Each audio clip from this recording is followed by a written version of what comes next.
According to Baudrillard's A Postmodern Simulation and Simulacra, as he calls it, it is no longer a question of imitation, nor duplication, nor even parody. It is the question of substituting the signs of the real for the unreal.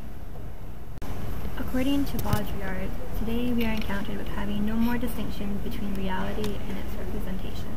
A group of students determined to test Baudrillard's notion of how technology drives us farther away from reality into a virtual world has conducted several interviews with iPhone users and handheld phone sales representatives in order to see what they think about this notion.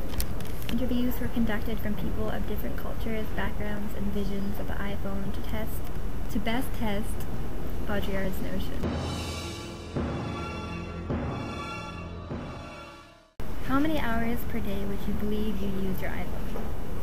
Around 1.5 to 2 hours. 6 or 7 hours a day.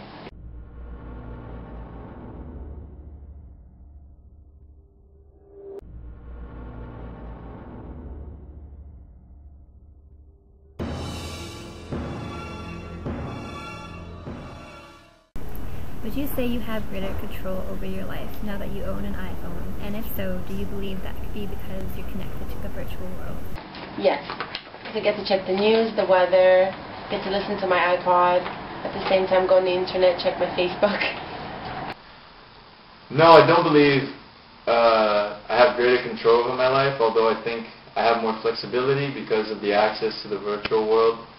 And thus it gives me more time away from the computer and more time to do other things.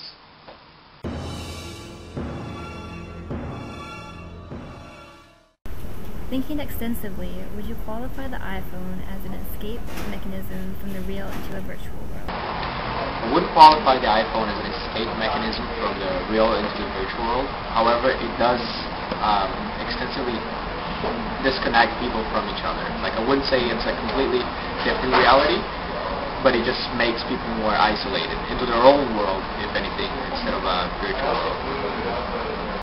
So for many people, I do agree that it has become an escape mechanism, but for those exact people, the iPhone fails completely in its purpose. When I think of the escape mechanism, I think of the iPhone being used in a secluded, antisocial environment. And in those conditions, the iPhone doesn't function any differently than a computer or a video game or a television would.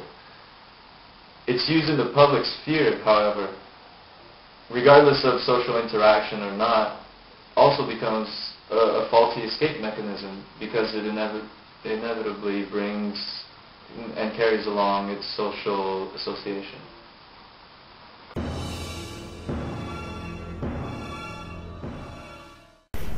Have you ever felt as though you're in another world when you're using your iPhone, in the sense that you feel far away from where you physically are? Yeah, I believe what you're putting out there is the interaction between two different worlds, which is the social interaction in the physical world and then the interaction in the virtual world.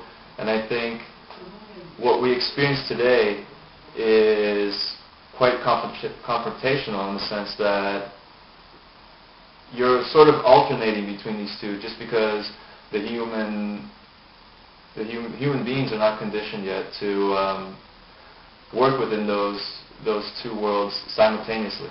Maybe it's going to be something that newer generations will be more accustomed to and will find a way to adapt to it, but I don't think it's our current experience to be able to blend those two into one experience. I wouldn't say I'm in another world when I'm using my iPhone.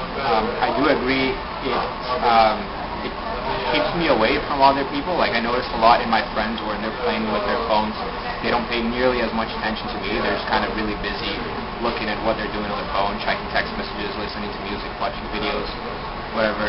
Me personally, I'm usually pretty good at noticing that. Like, I make sure if there's anybody around me, I'll stop and just like put it in my pocket and wait until I'm literally alone and there's no way of, communicating with anybody. So not me per se, but I definitely notice it on other people. Yes, definitely. Get away playing video games on it. Yeah. According to our interviews, Baudrillard's notion that technology undermines reality is quite accurate. Our interviews show a mix of opinions, and most of the answers obtained tended to go towards Baudrillard's beliefs.